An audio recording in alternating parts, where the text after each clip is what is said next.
Seorang sahabat Rasulullah, Syaban radhiyallahu anhu memiliki kebiasaan unik. Dia datang ke masjid sebelum waktu salat berjamaah. Ia selalu mengambil posisi di pojok masjid pada setiap salat berjamaah dan itikaf.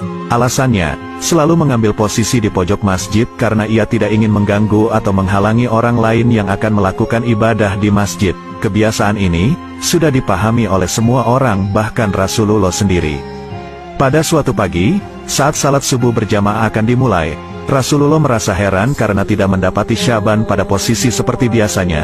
Rasul pun bertanya kepada jamaah yang hadir, apakah ada yang melihat Syaban? Tapi, tidak ada seorang pun yang melihat Syaban.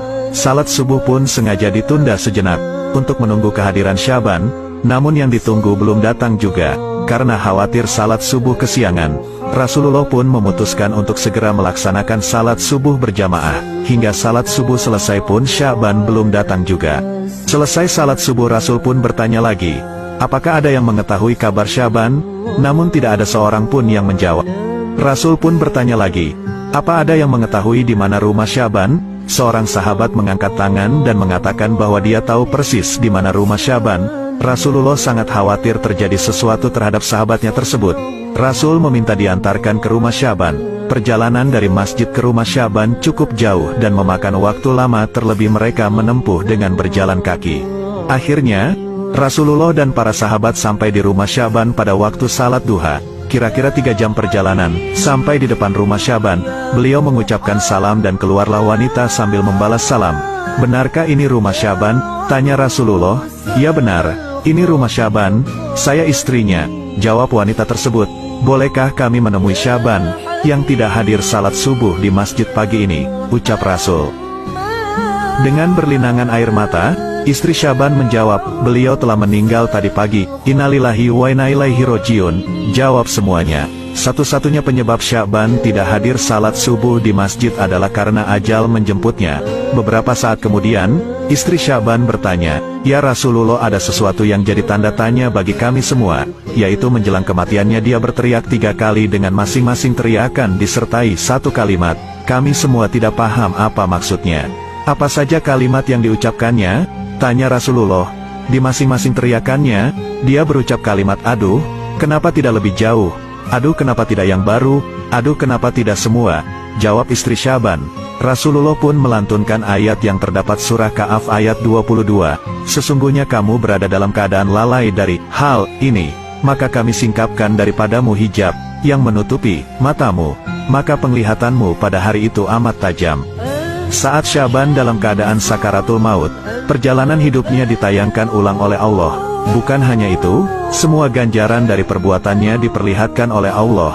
Apa yang dilihat oleh Syaban, dan orang yang sakaratul maut, tidak bisa disaksikan yang lain.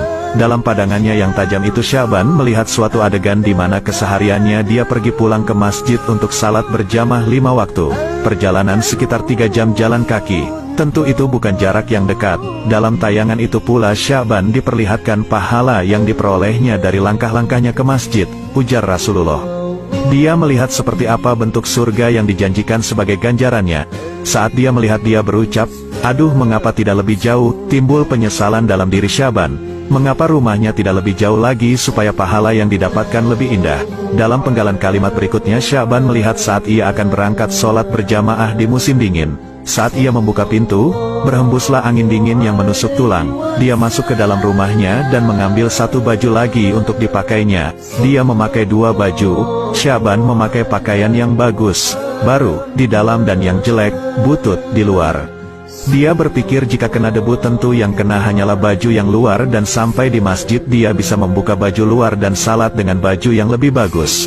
Ketika dalam perjalanan menuju masjid dia menemukan seseorang yang terbaring yang kedinginan dalam kondisi mengenaskan. Syaban pun iba dan segera membukakan baju yang paling luar lalu dipakaikan kepada orang tersebut, kemudian dia memapahnya ke masjid agar dapat melakukan salat subuh bersama-sama. Orang itu pun selamat dari mati kedinginan dan bahkan sempat melakukan salat berjamaah. Syaban pun kemudian melihat indahnya surga yang sebagai balasan memakaikan baju bututnya kepada orang tersebut.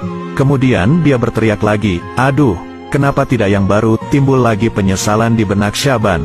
Jika dengan baju butut saja bisa mengantarkannya mendapat pahala besar, sudah tentu dia akan mendapatkan yang lebih besar jika dia memberikan pakaian yang baru.